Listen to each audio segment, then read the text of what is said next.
Hi, folks. Thanks for tuning in. Here's your host, Representative Rick Crawford.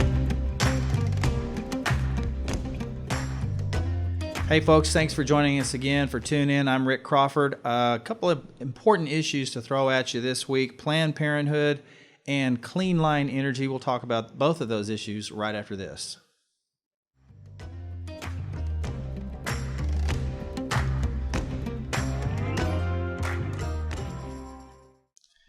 Hey folks, we are back. I told you we wanted to talk about Planned Parenthood and let you know what's going on in the House of Representatives here in Washington as it applies to that issue. And why I mention Planned Parenthood, because most people have seen the videos where top members of the organization, Planned Parenthood, are discussing prices for portions of dismembered babies.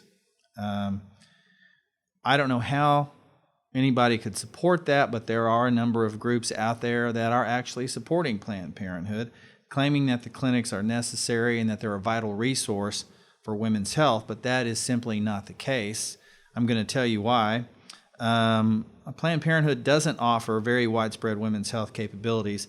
As you can see, there are 179 federally qualified health clinics and rural health clinics in Arkansas, as compared to Planned Parenthood's 2, neither of which are in Arkansas 1.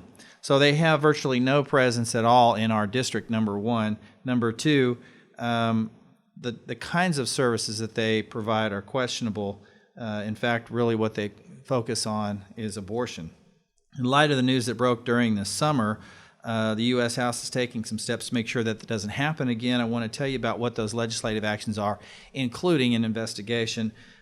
Several options have been talked about, and the House intends to vote on 2 separate bills to make Planned Parenthood accountable.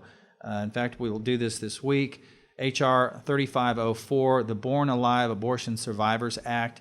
This requires any healthcare practitioner who is present when a child is born alive after an abortion or an attempted abortion to care for them like they would any other newborn. Anyone who overtly attempts to kill that child after being born alive can be prosecuted for murder. I'm going to support that. I think our entire delegation, certainly our entire conference, will likely support that. The second measure is H.R. 3134. This is a Defund Planned Parenthood Act of 2015 that basically cuts all federal funding for a year during the House investigations unless they can certify that absolutely no abortions have been or will be performed during that period. And so we think those are both responsible measures to protect life of the unborn. And that's the action we've taken in the House. And when we come back, I want to talk to you about another issue that our delegation has been at work at, and that involves energy, and that is the Clean Line Energy Project. We'll be back to talk about that right after this. Hey folks, this is Congressman Rick Crawford. Are you planning a trip to Washington anytime soon? Well, we want to make it as easy as possible for you to enjoy your trip. Just Google Representative Rick Crawford and you'll find our website. When you do, click on Serving You at the top of the website and then select Touring DC. The tour request form will come up and it's easy to fill out. If you have any trouble, just contact our office and we're happy to help. We want to make your family's trip to our nation's capital as enjoyable as possible.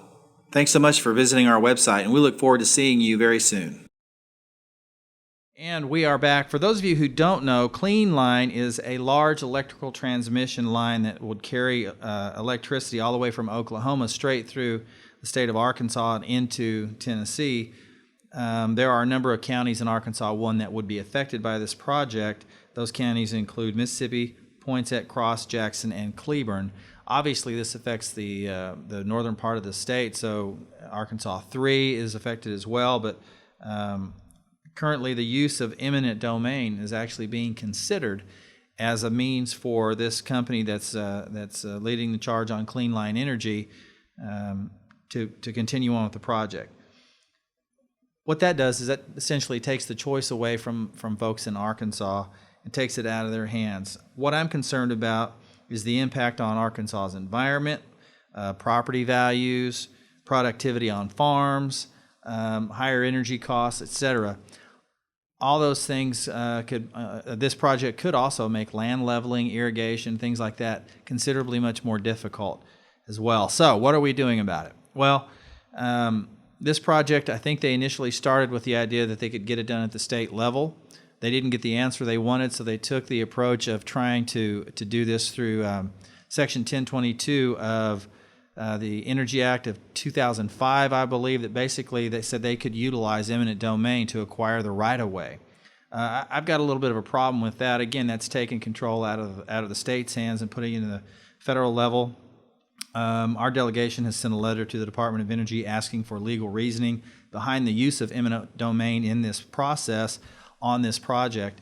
And we've also introduced legislation in both houses of Congress called the Approval Act, which would allow Arkansas elected officials to make that decision and not the Department of Energy in Washington. So again, what we're about here, and our delegation has been consistent in this, is that we want to return as much power to the states as we can. And I'm not talking about electrical power. I'm talking about the legislative power that makes the decisions on things like this Clean Line Energy project.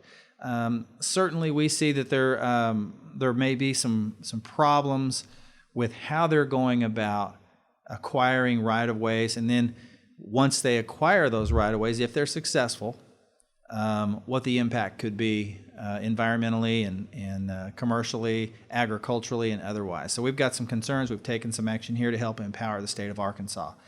I certainly do appreciate you joining us for Tune In again, and I want to encourage you to sound off. Let us know how you're feeling about it. Send us your comments. You can tweet those comments at TuneInAR1. You can follow us on Facebook, and you can follow our log on to our website anytime, crawford.house.gov. And once again, we appreciate you joining us for Tune In, and we'll see you next time. Thanks.